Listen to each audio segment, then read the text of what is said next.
আসসালামু আলাইকুম, স্বাগত বাংলাদেশের সংবাদে। আপনাদের সাথে আছি সাদাত শাকের। শুরুতেই বিআরবি কেবল সংবাদ শিরোনাম। দেশে করোনার জীবন রহস্য উন্মোচন, চাইল্ড হেলথ রিসার্চ ফাউন্ডেশনের। জানা যাবে ভাইরাসটি গতি প্রকৃতি, গণস্বাস্থ্যের কিট পরীক্ষার আনুষ্ঠানিকতা শুরু। করোনায় দেশে আরও 11 জনের মৃত্যু, স্বাস্থ্য অধিদপ্তরের মহাপরিচালক অসুস্থ, যা দায়িত্বে নাসিমা সুলতানা, উপসর্গে মারা গেছেন আরও 4 জন। দোকান মার্কেট খোলায় প্রায় অকার্যকর লকডাউন, মানুষ স্বাস্থ্যবিধি না মানলে আইনশৃঙ্খলা বাহিনীর করার কিছু নেই বলছে পুলিশ। ত্রাণ নিয়ে দুর্নীতি অনিয়ম সহ্য করছে না সরকার, এসএসসির ফল প্রকাশ ঈদের আগেই জানিয়েছেন মন্ত্রীরা।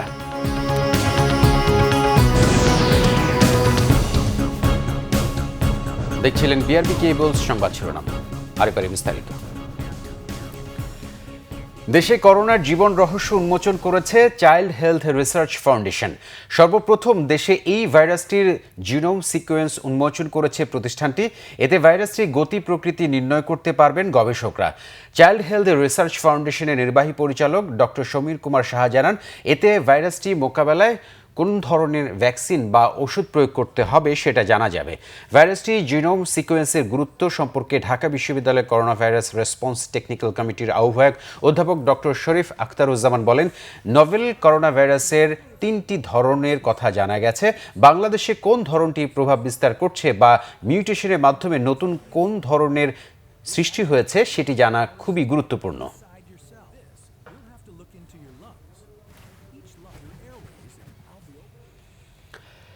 গণস্বাস্থ্যের করোনা কিট পরীক্ষার আনুষ্ঠানিকতা শুরু করেছে বঙ্গবন্ধু শেখ মুজিব মেডিকেল বিশ্ববিদ্যালয়।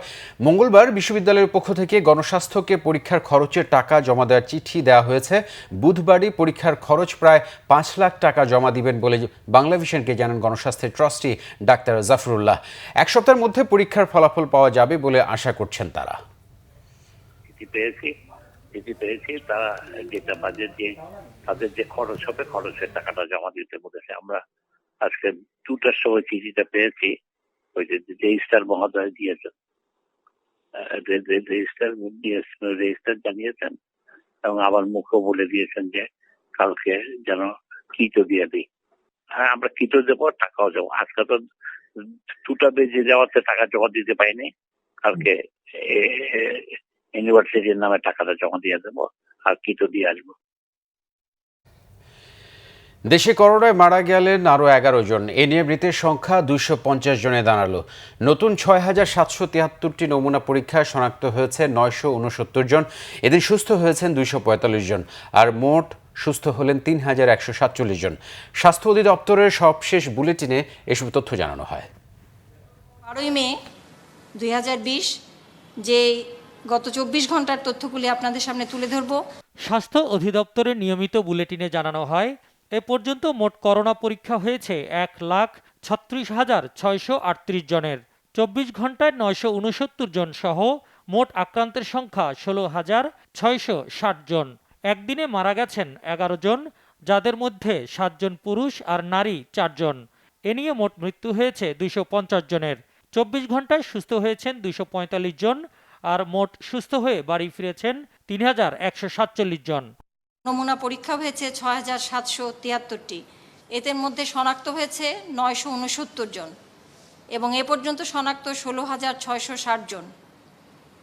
আজকেও আমাদের মৃত্যু তালিকায় আছে, মৃত্যুর তালিকায় 11 জন এবং এ পর্যন্ত মৃত্যুবরণ করলেন 250 জন। মৃত্যু তালিকার যারা আছেন 11 জনের মধ্যে আমাদের পুরুষ 7 জন এবং নারী 4 জন। গত 24 ঘন্টায় সুস্থ হয়েছেন 245 জন এবং এ পর্যন্ত সুস্থ হয়েছেন 3,147 জন।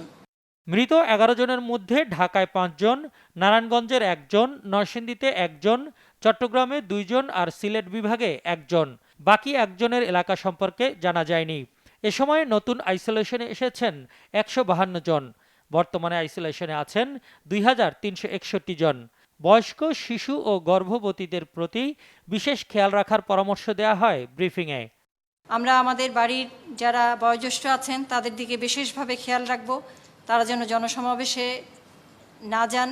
আমরা তাদের খাদ্য তালিকার দিকে নজর রাখব, আমরা শিশুদের খাদ্য তালিকার দিকে নজর রাখব, আমরা গর্ভবতী মাদের খাদ্য তালিকার দিকে নজর রাখব এবং আমরা সবাই এই সময় পুষ্টিকর খাবার খাবো, ভিটামিন সি সমৃদ্ধ খাবার খাবো, যাতে আমাদের ভিটামিন এবং মিনারেল সমৃদ্ধ খাবার খাবো, যাতে আমাদের রোগ প্রতিরোধ ক্ষমতা আমরা বৃদ্ধি করতে পারি। মিজানুর রহমান সবুজ, বাংলা ভিশন, ঢাকা। এদিকে অসুস্থ হয়ে বাসায় আইসোলেশনে আছেন স্বাস্থ্য অধিদপ্তরের মহাপরিচালক অধ্যাপক আবুল কালাম আজাদ। কয়েকটি গণমাধ্যমে খবর বেরোয় তার পরিবারের এক সদস্য করোনা পজিটিভ হয় তিনি স্বেচ্ছায় আইসোলেশনে আছেন। এ বিষয়ে অধিদপ্তরের ভারপ্রাপ্ত মহাপরিচালক অধ্যাপক নাসিমা সুলতানা বাংলা ভিশনকে জানান, শারীরিক অসুস্থতার কারণে মহাপরিচালক নিজ বাসায় আছেন, তবে অসুস্থতার কারণ জানাননি তিনি। এ সময় ভারপ্রাপ্ত মহাপরিচালকের দায়িত্ব পালন করবেন বলেও জানান নাসিমা সুলতানা। করোনা ভাইরাসে আক্রান্ত হয়ে নরসিংদী, চট্টগ্রাম ও সিলেটে ৩ জনের মৃত্যু হয়েছে। আর চট্টগ্রাম, মৌলভীবাজার, শরীয়তপুর ও ধামরাইয়ে করোনা উপসর্গ নিয়ে মৃত্যু হয়েছে 4 জনের। এদিকে মাগুরায় 3 পুলিশ সদস্য করোনায় শনাক্ত হয়েছেন। নরসিংদীতে করোনার লক্ষণ নিয়ে সোমবার চানমিয়া নামের এক ব্যক্তির মৃত্যু হয়েছে। পরে তার নমুনা ঢাকায় পাঠালে রাতে তার রিপোর্ট পজিটিভ বলে জানানো হয়। এ নিয়ে জেলায় মৃতের সংখ্যা দাঁড়ালো 4 জনে। এদিকে নতুন আরও 9 জনকে নিয়ে নরসিংদীতে করোনা আক্রান্তের সংখ্যা মোট 234 জন। সিলেট কেন্দ্রীয় কারাগারে মারা যাওয়া এক বন্দির শরীরে করোনা শনাক্তের পর সোমবার রাতে কারাগারের একটি ওয়ার্ড লকডাউন করা হয়েছে। রবিবার চিকিৎসাধীন অবস্থায় উপসর্গ নিয়ে মৃত্যু হয় তার। মৃতের নমুনা পরীক্ষার পর সোমবার রাতে সিলেট এমএজি উসমানী মেডিকেল কলেজের পিসিআর ল্যাব তার করোনা পজিটিভ নিশ্চিত করে। এদিকে হবিগঞ্জের লাখাই ইউএনও এবং 2 স্টাফ সহ নতুন আরও 7 জন করোনায় আক্রান্ত। অন্যদিকে মৌলভীবাজারের শ্রীমঙ্গলে করোনা উপসর্গ নিয়ে খুরশেদ আলম নামের এক ব্যক্তির মৃত্যু হয়েছে। নমুনা নিয়েছে স্বাস্থ্য বিভাগ। আর জেলায় নতুন করে করোনায় আক্রান্ত 8 জন। চট্টগ্রামে আমেনা বেগম নামে এক নারী করোনায় এবং উপসর্গ নিয়ে ব্যাংক কর্মকর্তা জামশেদ হায়দারের মৃত্যু হয়েছে। আমেনা ফুসফুসের ক্যান্সারেও ভুগছিলেন। এদিকে 3 মাসের শিশুসহ নতুন করে 65 জনের শরীরে করোনা ভাইরাস শনাক্ত হয়েছে চট্টগ্রামে। বান্দরবানের লামায় আরও একজন করোনা রোগী শনাক্ত হয়েছে। এ নিয়ে সর্বমোট আক্রান্তের সংখ্যা দাঁড়ালো 10 জনে। এদিকে আইসোলেশনে থাকা 9 করোনা রোগীর মধ্যে 7 জন ছাড়পত্র পেয়েছে, বাকি 2 জনের রিপোর্টও নেগেটিভ। শরীয়তপুরের নড়িয়া উপজেলা স্বাস্থ্য কমপ্লেক্সে করোনা উপসর্গ নিয়ে একজনের মৃত্যু হয়েছে। সোমবার সন্ধ্যায় সে ওই হাসপাতালে ভর্তি হয়েছিল। বাগেরহাটের চিতলমারীতে গার্মেন্টস কর্মী স্বামী স্ত্রী করোনায় আক্রান্ত হয়েছে। এ ঘটনায় সোমবার রাতে ওই এলাকার 5টি বাড়ি লকডাউন করা হয়েছে। ওই দম্পতি গত 9 মে ঢাকার জুরাইন এলাকা থেকে টুঙ্গিপাড়া নানাবাড়ি বেড়াতে যায়। ময়মনসিংহে আজ আরও 16 জনের করোনা পজিটিভ হয়েছে। এর মধ্যে ময়মনসিংহ মেডিকেল কলেজ ও হাসপাতালের আরও 2 জন ডাক্তার, 2 জন নার্স ও একজন ল্যাব টেকনিশিয়ান সহ 9 স্টাফ আছেন। এদিকে কিশোরগঞ্জে নতুন করে আরও 2 জন করোনা শনাক্ত হয়েছে। এ নিয়ে জেলায় মোট আক্রান্তের সংখ্যা 194 জন এবং মোট সুস্থ হয়েছেন 164 জন। নেত্রকোনায় একজন ইউএনও, একজন ওসি ও 3 জন স্বাস্থ্যকর্মী সহ মোট 11 জনের করোনা শনাক্ত হয়েছে। এ পর্যন্ত জেলা থেকে 1730টি নমুনা ময়মনসিংহ মেডিকেলে পাঠানো হয়। তার মধ্যে পরীক্ষা করা হয়েছে 1448টির। করোনা উপসর্গ নিয়ে নেত্রকোনায় এক শিশু সহ মোট 8 জনের মৃত্যু হয়েছে। বরিশাল শেরেবাংলা মেডিকেল কলেজ হাসপাতালের এক নার্সের পর তার 2 শিশুসহ পরিবারের 4 জনের কোভিড-19 শনাক্ত হয়েছে। এ নিয়ে জেলায় করোনা রোগীর সংখ্যা 56 জন। মুন্সিগঞ্জে এক এসিল্যান্ড পিবিআই এর এক সদস্য সহ 20 জন কোভিড-19 শনাক্ত। গাজীপুরে আরও 8 জনের করোনা পজিটিভ। এ নিয়ে জেলায় মোট 367 জন আক্রান্ত হয়েছে। এদিকে বগুড়ায় 41 জন করোনা রোগী শনাক্ত। এর মধ্যে 9 জন সুস্থতার সনদ পেয়েছে। অন্যদিকে টাঙ্গাইলে নতুন করে 4 জন করোনা ভাইরাসে আক্রান্ত। চুয়াডাঙ্গায় নতুন করে এক নারী সহ 5 জন আক্রান্ত হয়েছে। নাসরিন গীতি, বাংলা ভিশন নিউজ ডেস্ক। স্বাস্থ্যবিধি নিশ্চিত করে প্রতিদিনই রাজধানীতে সংখ্যা বাড়ছে দোকান ও মার্কেট খোলার। মঙ্গলবারও খুলেছে বেশ কিছু মার্কেট। একই সাথে ধীরে ধীরে বাড়ছে ক্রেতার সংখ্যাও, যদিও দোকানীদের এখন মূল দুশ্চিন্তা ক্রেতা উপস্থিতি নিয়েই। 10 মে মার্কেট খোলার সরকারি অনুমতি মিললেও এখনও খোলেনি রাজধানীর অনেক দোকান ও মার্কেট। তবে খোলার সেই সংখ্যা প্রতিদিনই বাড়ছে। মঙ্গলবারও চোখে পড়ে অনেক মার্কেটের সামনে জীবাণুমুক্ত কক্ষ তৈরির কাজ। 10 তারিখে ওপেন করতে চাইছিলাম, তো আমাদের স্প্রে প্যানেলটা আমরা শিডিউলটা পাইনি। স্প্রে প্যানেল আমরা যখন লাগালাম তারপর থেকে আমরা সিদ্ধান্ত নিলাম যে আজকে থেকে আমরা ওপেন করব। গতকালকে আমরা অনেক ঝামেলা পোহায়া মার্কেট থেকে অনুমতি নিয়ে এবং জীবন ওষুধ টানেলটা মার্কেটে লাগাইছি, লাগানোর পরে আজকে খুললাম আর কি ইনশাল্লাহ। প্রায় 1.5 মাস পর দোকান খোলায় পণ্য সাজানো তৎপরতা চোখে পড়ে অনেক দোকানেই। তবে প্রোডাক্ট আসতেছে, প্রোডাক্টের কাজ চলতেছে, ডিসপ্লের কাজ চলতেছে, হ্যাঁ প্রপারলি আজকে কাজ শেষ হয়ে যাবে। আশা করতেছি আমরা বিকেল থেকেই প্রপারলি কাজ আমাদের শোরুম চালু হয়ে যাবে। খোলা মার্কেটগুলোর সামনে করোনার ঝুঁকি কমানোর তৎপরতা রয়েছে, তবে এর বাইরে নয় ছোট দোকানগুলো। দোকানিরা বলছেন ক্রেতা উপস্থিতি একেবারেই কম, এটি এখন সবচেয়ে মাথা ব্যথা কারণ তাদের। দুশ্চিন্তা তো অবশ্যই আছে, কারণ যেই হারে একটা মহামারী তৈরি হয়েছে সেই ক্ষেত্রে কাস্টমার আসবে কি আদৌ, বা আমরা তাদের সাথে মুভ করতে পারবো কিনা, সেটা অবশ্যই দুশ্চিন্তার মধ্যে আমরা আছি। 2 ঘন্টায় 10 জন ইন করলে এর মধ্যে তো 2-1 জনের কাছে বিক্রি করা হয়েছে, তো কাস্টমার নাই বললেই চলে। দোকানে আসা ক্রেতাদের বেশিরভাগই বলছেন নিজেদের না হলে পরিবারের ছোট সদস্যের জন্য চাই ঈদের কাপড়। আমরা বুঝতে পারি ব্যাপারটা এখন সিচুয়েশন কি আছে, কিন্তু যেহেতু ওরা ছোট, তো ঈদ বলতে যে ব্যাপারটা আছে নতুন কাপড় পরা যে ট্র্যাডিশন, আসলে ওরা সেইভাবে ওই বিষয়গুলো বুঝে না, যার জন্য আর কি আসা। এদিকে শুরুতে যথাযথ স্বাস্থ্য সুরক্ষা নিশ্চিত করতে না পারায় আজিজ সুপার মার্কেট খোলার অনুমতি ছিল না, তাই 2 দিন বাদে মঙ্গলবার খুলছে মার্কেটটি।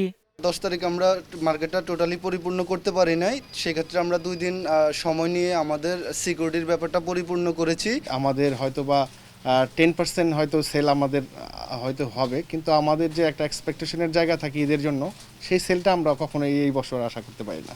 সামনের দিনগুলোতে ক্রেতা উপস্থিতি না বাড়লে দোকান বন্ধ হওয়ার শঙ্কার কথাও জানালেন অনেক দোকানি। GM Hasan, Bangla vision, Dhaka. সীমিত পরিসরে দোকান, মার্কেট, কলকারখানা খোলার মধ্য দিয়ে রাজধানী লকডাউন কার্যত অকার্যকর হয়ে পড়েছে। এই পরিস্থিতিতে জনগণ স্বতঃস্ফূর্তভাবে স্বাস্থ্যবিধি মেনে না চললে আইনশৃঙ্খলা বাহিনীর কিছু করার নেই বলে মনে করছে পুলিশ। গত কয়েকদিনে বাড়তে বাড়তে মঙ্গলবার রাজধানীর রাস্তায় যানবাহন চলাচল করছে প্রায় স্বাভাবিক সময়ের মতোই। প্রায় প্রতিটি রাস্তায় ব্যক্তিগত গাড়ি, মোটরসাইকেল, রিক্সা, ভ্যান, পিকআপের ভিড় লক্ষণীয়। ফুটপাতেও মানুষের চলাচলে শারীরিক দূরত্বের বালাই নেই। জীবিকার তাগিদে সীমিত আকারে লকডাউন শিথিলের রাজধানীর স্বাভাবিক পরিস্থিতি দেখে বোঝার উপায় নেই করোনার সংক্রমণের সর্বোচ্চ পর্যায়ে চলছে। লকডাউনের 48 দিনে এসে চলাচল সীমিত করার জন্য পুলিশের চেকপোস্টগুলোতে এখন ঢিলে ঢালা পরিস্থিতি। মানুষকে শারীরিক দূরত্ব মানাতে সশস্ত্র বাহিনীর নিয়মিত টহলও প্রচারণায় সীমিত হয়ে পড়েছে।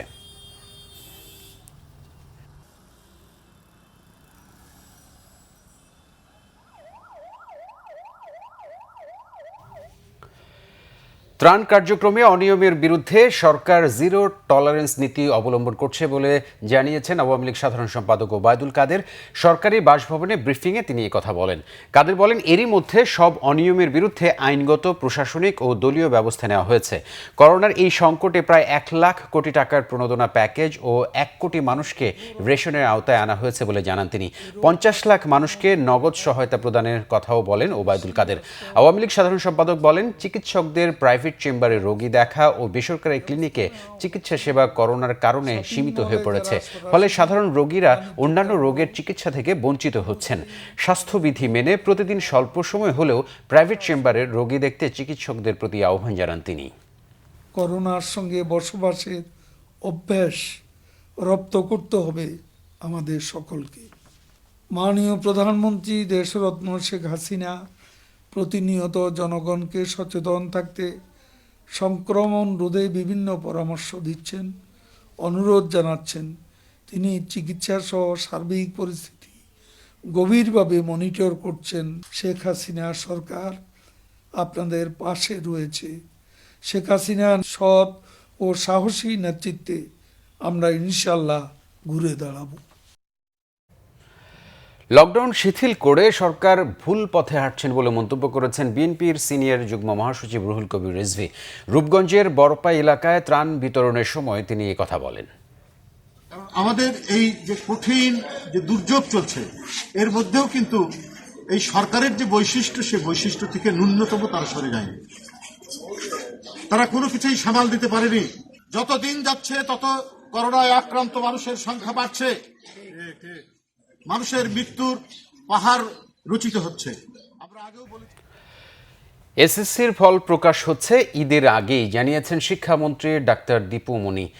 বাংলাভিশনকে দেওয়া ভিডিও বার্তায় মন্ত্রী জানান, নিয়ম অনুযায়ী 5 মের মধ্যে ফলাফল দেওয়ার কথা থাকলেও করোনার কারণে তা সম্ভব হয়নি। মাননীয় প্রধানমন্ত্রী বঙ্গবন্ধু কন্যা শেখ হাসিনা তিনিও একটি ইচ্ছা প্রকাশ করেছেন যে বিশেষ করে যেহেতু পরীক্ষার্থীরা এবং অভিভাবকরা একটা উদ্বেগ উৎকণ্ঠার মধ্যে আছেন ফলাফল নিয়ে, সেই জন্য যে সম্ভব হলে ঈদের আগেই যেন আমরা ফলাফল দিতে পারি।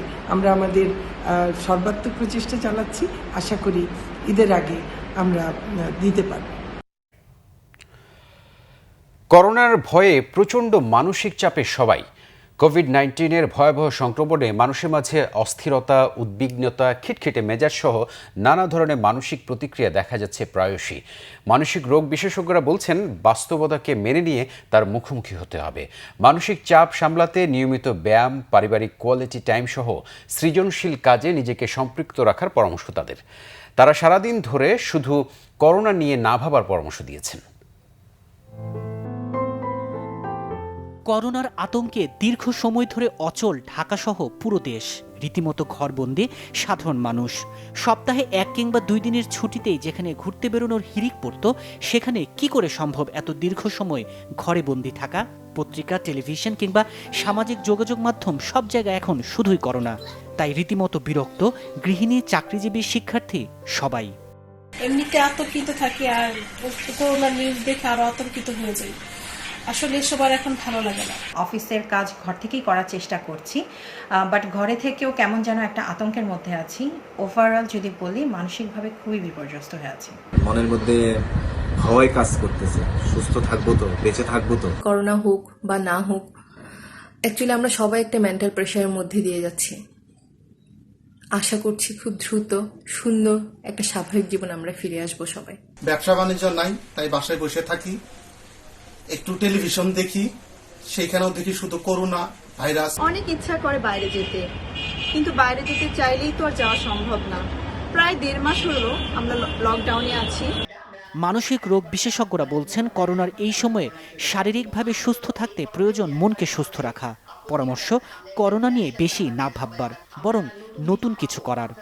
এই সময়টাকে অ্যাকসেপ্ট করতে হবে এবং এই সময়টাকে আমি যতটুকুন বেটার ওয়েতে আমার যে সৃজনশীলতা রয়েছে, আমার যে সময়টা রয়েছে, কতটুকুন বেটার ওয়েতে আমি কাজে লাগাতে পারি, এটা কিন্তু মনোযোগী হতে হবে। মানে আমি বলবো হলো যে কোনো চাপ সেই খুব ভালোভাবে মোকাবেলা করতে পারে যে স্ট্র্যাটেজিক হয়। কাজেই যে নতুন কিছু শিখবে, যে তার ফিজিক্যাল এক্সারসাইজ করবে রেগুলার, যে একটা পরিবারের সাথে সময় ভালো কাটাবে, স্বাভাবিকভাবে তার টাইমটা কিন্তু একটু বেটার যাবে। আর যে হলো সারাক্ষণ হলো করোনা নিয়ে পড়ে থাকবে, এটা নিয়ে হাহুতাশ করবে, তার কিন্তু সময়টা আরো বেশি হলো কঠিনতর হবে। ধর্মীয় উপাসনা, মেডিটেশন কিংবা বই পড়া এ সময় মন ভালো রাখবে বলেও পরামর্শ বিশেষজ্ঞদের। তাইমুর রশিদ, বাংলাভিশন, ঢাকা।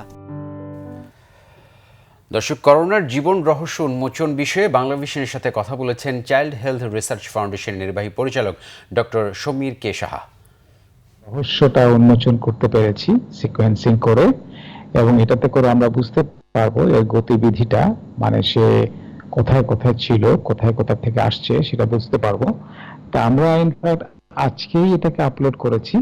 সো সেজন্য আমরা অনেক বেশি যে অ্যানালাইসিস করতে পেরেছি তা না, কিন্তু আমরা যতটুকু করতে পেরেছি সেখানে বুঝতে পেরেছি যে এইটা রাশিয়াতে এই সেম স্ট্রেইন ছিল, সৌদি আরবে ছিল, এবং এটা তাইওয়ানও ছিল। আমরা দেখেছি যে 9 বারের মতো মিউটেশন হয়ে গেছে অলরেডি। বিশ্বে করোনা ভাইরাসে মঙ্গলবার গেল কয়েক ঘন্টায় 2,500-এরও বেশি মানুষের মৃত্যু হয়েছে। এ নিয়ে মৃতের সংখ্যা বেড়ে 2,89,500 ছাড়ালো। আক্রান্ত সংখ্যায় 43 লাখ ছাড়িয়ে গেছে। এ পর্যন্ত সুস্থ হয়ে ঘরে ফিরেছে 15,51,000 মানুষ। যুক্তরাষ্ট্রে মঙ্গলবার স্থানীয় সময় দুপুর পর্যন্ত 410 জনের মৃত্যু হয়েছে। এর আগে সোমবার 1,008 জনের মৃত্যু হয়। এ নিয়ে দেশটিতে মৃতের সংখ্যা এখন 82,200 শতাধিক। আক্রান্ত 13,92,000 ছাড়িয়েছে। সুস্থ হয়ে ঘরে ফিরেছে 2,63,000-এর বেশি নাগরিক। মৃতের তালিকায় দ্বিতীয় স্থানে থাকা যুক্তরাজ্যে এদিন 627 জনের মারা যাওয়ায় দেশটিতে মৃতের সংখ্যা 32,600 ছাড়িয়ে গেছে।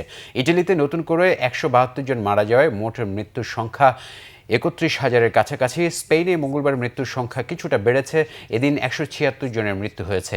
এ নিয়ে দেশটিতে মৃতের সংখ্যা 27,900। আক্রান্তের তালিকায় রাশিয়া এখন তৃতীয়। দেশটিতে এ পর্যন্ত মারা গেছে 2,116 জন। এদিকে ব্রাজিলে আরও 5 শতাধিক সহ মৃতের সংখ্যা 11,600 ছাড়িয়েছে। আক্রান্ত 1,69,000-এর বেশি। আর আক্রান্তের তালিকায় 12তম স্থানে রয়েছে ভারত, সেখানে আক্রান্তের সংখ্যা 74,000-এর কাছাকাছি। নতুন করে 114 জনের মৃত্যুতে মোট মৃত্যু 2,400 ছাড়িয়ে গেছে। এছাড়া পাকিস্তানে আক্রান্তের সংখ্যা এখন 32,500-এর বেশি। দেশটিতে করোনায় মারা গেছে 724 জন। যুক্তরাষ্ট্রে করোনা শনাক্তের পদ্ধতি নিয়ে প্রশ্ন করায় ক্ষিপ্ত হয়েছেন প্রেসিডেন্ট ডোনাল্ড ট্রাম্প। ইউরোপে আক্রান্ত ও মৃত্যুর সংখ্যা কমে আসায় লকডাউন শিথিল হলেও নাগরিকদের সর্বোচ্চ সতর্কতা মেনে চলার আহ্বান জানিয়েছেন দেশগুলোর নেতারা। এদিকে এত দ্রুত যুক্তরাষ্ট্রের বিভিন্ন রাজ্য থেকে লকডাউন তুলে নিলে ভয়াবহ পরিণতি ভোগ করতে হবে বলে সতর্ক করে দিয়েছেন দেশটির শীর্ষ স্বাস্থ্য উপদেষ্টা Anthony Fauci.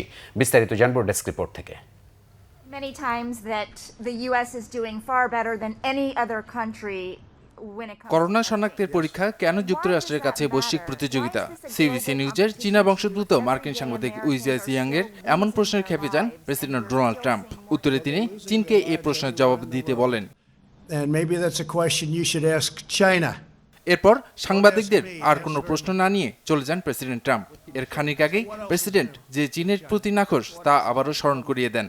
I'm not happy with China. ওই সাংবাদিক চীনা বংশোদ্ভূত বলেই হোয়াইট হাউসে এমন ঘটনার উদ্ভব হয়েছে বলে সমালোচনা হচ্ছে বিশ্ব মিডিয়ায়। এদিকে করোনায় মৃতের তালিকায় দ্বিতীয় স্থানে থাকা যুক্তরাজ্যে সোমবারের পার্লামেন্ট অধিবেশনে লকডাউন শিথিলের মধ্যে নাগরিকরা কিভাবে সতর্কতা মেনে চলবেন তা আবারও বাতলে দেন প্রধানমন্ত্রী বরিস জনসন। 1 জুন পর্যন্ত সীমিত আকারে দোকানপাট ও শিক্ষা প্রতিষ্ঠান খুলে দেওয়ার কথা জানান তিনি। শিক্ষার্থীদের ইনডোর গেম খেলতে ও অফিসগামীদের পাবলিক বাসে না ওঠার পরামর্শ দেন ব্রিটিশ প্রধানমন্ত্রী। মঙ্গলবার থেকে রাশিয়ায় লকডাউনের সময়সীমা শেষ হওয়ায় তা শিথিলের সিদ্ধান্ত জানিয়েছেন প্রেসিডেন্ট ভ্লাদিমির পুতিন। অর্থনীতির চাকা সচল রাখতে শর্ত সাপেক্ষে কৃষি, শিল্প ও জ্বালানির মতো জরুরি খাতগুলো চালু করার কথা বলেন তিনি। লকডাউন শিথিল হলেও জার্মানিতে স্বাস্থ্য সচেতনতা ও সামাজিক দূরত্ব মেনে চলার বিধিগুলো কঠোরভাবে অনুসরণ করার আহ্বান জানিয়েছেন দেশটির চ্যান্সেলর অ্যাঞ্জেলা মার্কেল। ফ্রান্সে করোনা ভাইরাস থেকে নিজেদের সুরক্ষায় আরও বেশি সুরক্ষা সরঞ্জামের দাবিতে ক্ষোভ প্রকাশ করেছে একটি হাসপাতালের স্বাস্থ্যকর্মীরা। এদিকে মহামারী করোনা ভাইরাসের প্রতিষেধক তৈরিতে শীর্ষে থাকা 7 থেকে 8টি প্রতিযোগী প্রতিষ্ঠানকে অর্থ সহযোগিতার আহ্বান জানিয়েছেন বিশ্ব স্বাস্থ্য সংস্থার প্রধান তেদ্রোস আধানম। ভ্যাকসিন তৈরির প্রচেষ্টায় গেল এক সপ্তাহে 40টি দেশ থেকে 800 কোটি মার্কিন ডলার সহায়তা জমা হয়েছে বলে জানিয়েছে জাতিসংঘের এই প্রতিষ্ঠানটি। Taufiq Elahi, Bangla vision, news desk. Bangabandhu satellite 1-এর উৎক্ষেপণের 2 বছর পূর্ণ হলো আজ। 2018 সালের এই দিনে যুক্তরাষ্ট্র থেকে উৎক্ষেপণ করা হয় দেশের প্রথম এই স্যাটেলাইট। এর মাধ্যমে নিজেদের স্যাটেলাইট উৎক্ষেপণকারী 57তম দেশের সারিতে নিয়ে আসে বাংলাদেশ। বঙ্গবন্ধু স্যাটেলাইটের কল্যাণে এই 2 বছরে দেশের তথ্য প্রযুক্তি এগিয়েছে অনেক দূর। 2023 সালের মধ্যেই বঙ্গবন্ধু স্যাটেলাইট 2 উৎক্ষেপণের কাজ চলছে বলে জানিয়েছেন ডাক, টেলিযোগাযোগ ও তথ্য প্রযুক্তি মন্ত্রী। 3, 2, 1, 0। 2018 সালের 12 মে তথ্য ও যোগাযোগ প্রযুক্তি খাতে দুর্বার গতিতে এগিয়ে চলা বাংলাদেশের সাফল্যের স্মারকে যুক্ত হয় নতুন এক অধ্যায়। যুক্তরাষ্ট্রের ফ্লোরিডার কেনেডি স্পেস সেন্টার থেকে রাত 2টা 14 মিনিটে উৎক্ষেপণ হয় দেশের প্রথম স্যাটেলাইট বঙ্গবন্ধু 1। স্বাধীনতার পর জাতির অনেকগুলো অর্জনের অন্যতম একটি মহাকাশে স্যাটেলাইটের সফল উৎক্ষেপণ। বঙ্গবন্ধু স্যাটেলাইটের মাধ্যমে দেশের তথ্য প্রযুক্তি খাত এগিয়েছে আরও বহুদূর। দেশের সবগুলো টেলিভিশন চ্যানেল এখন সম্প্রচারিত হচ্ছে বঙ্গবন্ধু স্যাটেলাইটে। ডিটিএইচ সেবা কার্যক্রমও এগিয়ে চলছে এই স্যাটেলাইট দিয়ে। বঙ্গবন্ধু স্যাটেলাইট জাতির জন্য গৌরবের বলে জানান ডাক, টেলিযোগাযোগ ও তথ্য প্রযুক্তি মন্ত্রী মোস্তফা জব্বার। আওয়ামী লীগ সরকার যে এইবার 18 সালের নির্বাচনের আগে যে ঘোষণা দিয়েছে, সেই ঘোষণার প্রেক্ষিতে আমরা 23 সালের ভিতরে বঙ্গবন্ধু স্যাটেলাইট 2 উৎক্ষেপণ করতে চাই। তার জন্য যে প্রস্তুতি নেওয়া দরকার সেই প্রস্তুতি আমরা ইতিমধ্যে নিয়েছি। আমরা নির্ধারণ করছি আসলে স্যাটেলাইটটি কি ধরনের হবে, আর একটি কমিউনিকেশন স্যাটেলাইট হবে নাকি অনেকগুলো কার্যকারিতা করতে পারে সেই ধরনের একটি স্যাটেলাইট হবে। আমরা প্রত্যাশা করি যে আমরা এই সময়ের ভিতরে আমরা বঙ্গবন্ধু স্যাটেলাইট 2 উৎক্ষেপণ করতে সক্ষম হব। দ্বিতীয় বর্ষপূর্তিতে বঙ্গবন্ধুর স্যাটেলাইটের সাথে সংশ্লিষ্ট সবাইকে শুভেচ্ছা জানিয়েছেন association of television channel owners এডকুর নেতারা। বঙ্গবন্ধু স্যাটেলাইট উৎক্ষেপণের মধ্য দিয়ে বাঙালি জাতি মহাকাশে তার ঠিকানা প্রতিষ্ঠিত করেছে। বাংলাদেশের প্রতিটি টেলিভিশন চ্যানেল এখন শুধুমাত্র এই স্যাটেলাইটের মাধ্যমে সম্প্রচার চালিয়ে যাচ্ছে। উৎক্ষেপণের দ্বিতীয় বার্ষিকীতে আমি অ্যাডকোর পক্ষ থেকে দেশবাসীকে আন্তরিক অভিনন্দন জানাচ্ছি। আজকে আমাদের একটা অত্যন্ত গর্বের দিন। আজকে বঙ্গবন্ধু স্যাটেলাইটের দ্বিতীয় বর্ষপূর্তি। আমি অ্যাসোসিয়েশন অফ টেলিভিশন কোম্পানি ওনার্সের পক্ষ থেকে এই বঙ্গবন্ধু স্যাটেলাইটের সাথে সম্পৃক্ত সবাইকে আন্তরিক অভিনন্দন ও শুভেচ্ছা জানাচ্ছি এবং একই সাথে প্রত্যাশা রাখছি যেন আগামী দিনে আমাদেরকে বঙ্গবন্ধু স্যাটেলাইট নিরবিচ্ছিন্নভাবে সেবা দিতে পারে। প্রথম বর্ষপূর্তিতে নানা আনুষ্ঠানিকতা থাকলেও করোনা মহামারীর কারণে এবার বঙ্গবন্ধু স্যাটেলাইট উৎক্ষেপণের দিনটিতে কোনো কর্মসূচি নেওয়া হয়নি। জাহাঙ্গীর আকন্দ, বাংলা ভিশন, ঢাকা। ডেঙ্গুর জন্য দায়ী এডিস মশার নিধনে অভিযান শুরু করেছে ঢাকা উত্তর সিটি কর্পোরেশন। নগরবাসীকে সচেতন করার পাশাপাশি কারো অবহেলা থাকলে জরিমানা করছে। তবে অনেকেই বলছেন সিটি কর্পোরেশন নিজেদের কাজই ঠিকমতো করে না। মশার ওষুধ ছিটানো হয় না নিয়মিত, নালাগুলো পরিষ্কার হয় না ঠিকমতো। রাজধানীর আগারগাঁওয়ে সরকারি কর্মচারীদের কোয়ার্টার। চারদিক দিয়ে ঘেরা এই আবাসিক এলাকাটি বেশ সুরক্ষিত। এখানে ডেঙ্গু মশার উৎপাত কেমন, আশপাশ পরিষ্কার কিনা তা দেখতে আসেন ঢাকা উত্তর সিটি কর্পোরেশনের নির্বাহী ম্যাজিস্ট্রেট। তিনি জানান, ডেঙ্গুর গত বছরের অভিজ্ঞতা ভালো না, এবার যেন ওই পরিস্থিতিতে না পড়তে হয় সেজন্য কাজ চলছে। গত বছর এটাকে একটু খারাপভাবে মোকাবেলা করতে হয়েছে, তবে এবার আমরা আগেই আমরা এটার জন্য ড্রাইভ শুরু করেছি। গত 2 সপ্তাহে আমরা প্রত্যেকটা পাড়া মহল্লা ওয়ার্ডে যে আমাদের সিটি কর্পোরেশনের লোকজন মাইকিং করেছে। তবে ডেঙ্গু মশা নিয়ন্ত্রণে সিটি কর্পোরেশনের কাজে সন্তুষ্ট না এখানকার বাসিন্দারা। নালা নর্দমাকে পরিষ্কার করবে তা নিয়ে ঠেলাঠেলি হয় সিটি কর্পোরেশন ও গণপূর্তের মধ্যে। মশা মারার ফগার মেশিন সপ্তাহে শনিবারের দিন আসে। শনিবারের দিন যদি তাকে বকশিস দেওয়া হয় তাহলে সে ঢুকে ভিতরে কোনো রকম ধোঁয়া মেরে যায়, তাছাড়া তাকে ঢোকানো যায় না। ফোন দিয়ে ডেকে আনি তাদের, হয়তো আমরা ডেইলি ফোন দিলাম বা সপ্তাহে 2 দিন ফোন দিলাম, একদিন আসলো এরকম। আবাসিক এলাকার বাইরের নালাতে দিনের বেলাতেও ভেসে বেড়াচ্ছে অসংখ্য মশা। যাতে এডিস না হলেও এই মশার অত্যাচারে অতিষ্ঠ এলাকাবাসী। তাদের ক্ষোভ, সিটি কর্পোরেশন এসব নালা পরিষ্কার করে না ঠিক মতো। আমরা নিজেরা উদ্যোগে 5টা লেবার লয়ে পরিষ্কার করি বা 5-7টা লেবার লয়ে আমরা নিজেরা সব পরিষ্কার করি। সিটি কর্পোরেশন বা কোনো লোক আমাদেরকে সহযোগিতা করে না। মশার উপদ্রব না কমাতে পারলে গত বছরের মতো ডেঙ্গুতে ব্যাপক প্রাণহানির আশঙ্কা করছেন নগরবাসী। আরিফুল হক, বাংলা ভিশন, ঢাকা। বরিশালের হিজলায় গাছের ঝুলন্ত অবস্থায় 6 বছরের শিশু আরাফাতের বিবস্ত্র মরদেহ উদ্ধার করেছে পুলিশ। পুলিশ জানায়, বরিশালের হিজলা উপজেলার গুয়াবাড়িয়া ইউনিয়নের মাউলতলা গ্রামে দিনমজুর আব্দুর রব ঢালির ছেলে আরাফাত বিকেলে প্রতিবেশীর বাড়ির এক টুকরো কনসিল পাইপ নিয়ে খেলছিল। এ সময় পাইপটি শিশুর হাতে পেয়ে স্থানীয় সাব্বির ও তানজিল নামে 2 জন তাকে বেদম মারধর করে।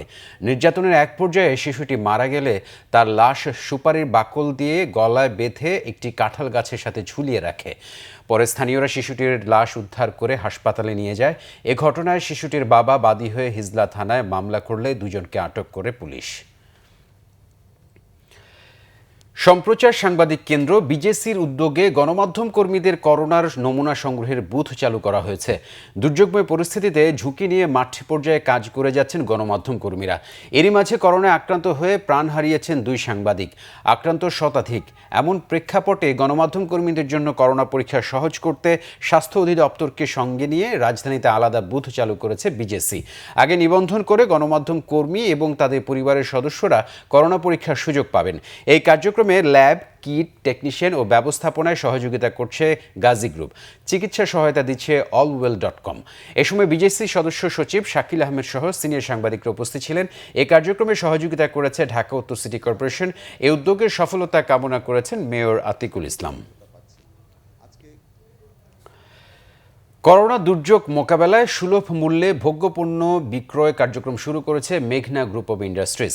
মেঘনা গ্রুপের আয়োজকরা জানান, তারা রাজধানীর ৩৯টি পয়েন্টে 5টি ট্রাকে মোট 18টি পণ্য বিক্রি করছেন, যার দাম রাখা হচ্ছে খুচরা মূল্যের চেয়ে অনেক কম। ট্রাকগুলো এক এক দিন এক এক জায়গায় পণ্য বিক্রি করছে। ফ্রেশ নাম্বার 1 পিওর ব্র্যান্ডের ভোগ্যপণ্যের এই কার্যক্রম চলবে পুরো রমজান মাস জুড়ে। এদিকে দেশে করোনা চিকিৎসায় অক্সিজেনের সংকট নিরসনে নিজস্ব উৎপাদন ব্যবস্থা উন্মুক্ত করে দেওয়ার যে প্রতিশ্রুতি দিয়েছিল আবুল খায়ের গ্রুপ, আজ তার বাস্তবায়ন শুরু হলো।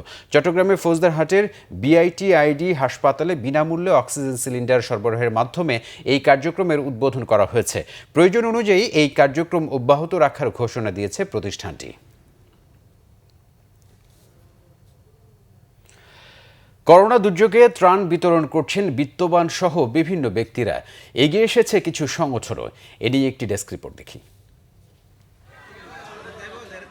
সাবেক দুর্যোগ ব্যবস্থাপনা ও ত্রাণমন্ত্রী মোফাজ্জল হোসেন চৌধুরী মায়ার পক্ষে চাঁদপুরের কর্মহীন দুস্থ মানুষের মাঝে ত্রাণ সামগ্রী বিতরণ করেছেন স্থানীয় আওয়ামী লীগ, যুবলীগ ও ছাত্রলীগের নেতারা। ফতেপুর, পূর্ব কালাকান্দা, একলাসপুর, জাহিরাবাদ, বাগানবাড়ি, ফরাজিকান্দি ইউনিয়নে প্রধানমন্ত্রী খাদ্য সহায়তা বিতরণ করা হয়েছে। মতলব উত্তর ও দক্ষিণ উপজেলার 10,000 মানুষের মাঝে পর্যায়ক্রমে খাদ্য সামগ্রী বিতরণ করা হবে বলে জানিয়েছেন কেন্দ্রীয় আওয়ামী লীগের এই নেতা। এদিকে কর্মহীন হতদরিদ্র মানুষের মাঝে সংসদ সদস্য HM ইব্রাহিমের পক্ষ থেকে ঈদ সামগ্রী ও ত্রাণ বিতরণ করা হয়েছে। চাটখিল ও সোনাইমুড়িতে বিভিন্ন ইউনিয়নে 15,000 পরিবারের মাঝে এ সামগ্রী বিতরণ করা হয়। এ নিয়ে তিনি 25,000 মানুষের মাঝে খাদ্য সামগ্রী বিতরণ করেছেন। অসহায় শিল্পী ও কলাকৌশলীদের মাঝে ত্রাণ বিতরণ করেছেন চিত্রনায়িকা নিপুণ। মঙ্গলবার দুপুরে এফডিসিতে ত্রাণ বিতরণ করেন তিনি। করোনা সংক্রমণের কারণে সিনেমার শুটিং সহ সব কার্যক্রম বন্ধ। তাই এই দুর্যোগে সিনেমার still cameraman, make-up man, video camera সহযোগী সহ প্রায় 500 জনের মাঝে ব্র্যাকের সহযোগিতায় ত্রাণ বিতরণ করেন তিনি। এ সময় অন্যদের মাঝে আরও উপস্থিত ছিলেন চলচ্চিত্র সমিতির সভাপতি মিশা সওদাগর সহ ব্র্যাকের কর্মকর্তারা। ফরিদপুরে কর্মহীন হতদরিদ্র মানুষের মাঝে যুবদলের কেন্দ্রীয় কমিটির সহসভাপতি মাহবুবুল হাসান পিঙ্কুর পক্ষে খাদ্য সামগ্রী বিতরণ করা হয়েছে। আকনঘাট পাড়া ও মুন্সিবাজার এলাকার হতদরিদ্র কয়েকশো পরিবারের মাঝে এ সামগ্রী দেয়া হয়। ময়মনসিংহে স্টেজ ফর ইয়ুথের উদ্যোগে 500 কর্মহীন অসহায় পরিবারের মাঝে খাদ্য সামগ্রী বিতরণ করা হয়েছে। মঙ্গলবার দুপুরে সদর উপজেলার চর লক্ষ্মীপুর মণ্ডলবাড়ি মাদ্রাসা মাঠে হতদরিদ্র মানুষের হাতে উপহার সামগ্রী তুলে দেন সংগঠনের উপদেষ্টা ও ময়মনসিংহ সিটি কর্পোরেশনের মেয়র ইকরামুল হক টিটু। এ সময় স্টেজ ফর ইয়ুথের কেন্দ্রীয় সভাপতি সঙ্গীত শিল্পী ইলিয়াস হোসেন উপস্থিত ছিলেন। বুয়েট মেডিকেল কলেজ সহ বেসরকারি বিশ্ববিদ্যালয়ের 8 শিক্ষার্থীর ফেসবুক পেজ ফুড ফর হাঙ্গারের উদ্যোগে রাজধানীতে দুস্থ অসহায় মানুষের মাঝে ইফতার সামগ্রী দেয়া হয়েছে। প্রথম রোজা থেকেই মূলত সাহারি বিতরণ করে আসছেন এই সংগঠনের সদস্যরা। এই কার্যক্রম ঈদ পর্যন্ত চালিয়ে যাওয়ার কথা জানিয়েছেন তারা। এছাড়া করোনা আক্রান্তদের সহায়তায় চাল, ডাল, তেল সহ নিত্য সামগ্রী বিতরণ করেছে শিক্ষার্থীরা। শর্মিলা কেয়া, বাংলা ভিশন, নিউজ ডেস্ক। কুয়াকাটার মহিপুরে জীবনের নিরাপত্তা চেয়ে সংবাদ সম্মেলন করেছে শহীদ মুক্তিযোদ্ধা পরিবার। মঙ্গলবার সকালে মহিপুর প্রেস ক্লাবে এই সংবাদ সম্মেলন হয়। এ সময় তারা জানান, 27 এপ্রিল গাছের ডাল কাটাকে কেন্দ্র করে 2 চাচাতো ভাইয়ের মধ্যে মারামারি হয়। এতে আহত হন 2 জন। এ ঘটনায় আতঙ্কিত মুক্তিযোদ্ধা আব্দুল মজিদ খানের পরিবার। জীবনের নিরাপত্তা চান তারা। সংবাদ শেষ করব বিআরবি কে বল শিরোনামগুলো আরেকবার জানিয়ে দিয়ে। দেশে করোনার জীবন রহস্য উন্মোচন চাইল্ড হেলথ রিসার্চ ফাউন্ডেশনে। জানা যাবে ভাইরাসটির গতি প্রকৃতি। গণস্বাস্থ্যের কিট পরীক্ষার আনুষ্ঠানিকতা শুরু। করোনায় দেশে আরও 11 জনের মৃত্যু। স্বাস্থ্য অধিদপ্তরের মহাপরিচালক অসুস্থ, দায়িত্বে নাসিমা সুলতানা। উপসর্গে মারা গেছেন আরও 4 জন। দোকান মার্কেট খোলায় প্রায় অকার্যকর লকডাউন। মানুষ স্বাস্থ্যবিধি না মানলে আইনশৃঙ্খলা বাহিনী করার কিছু নেই বলছে পুলিশ। ত্রাণ নিয়ে দুর্নীতি, অনিয়ম সহ্য করছে না সরকার। এসএসসির ফল প্রকাশ ঈদের আগেই জানিয়েছেন মন্ত্রীরা।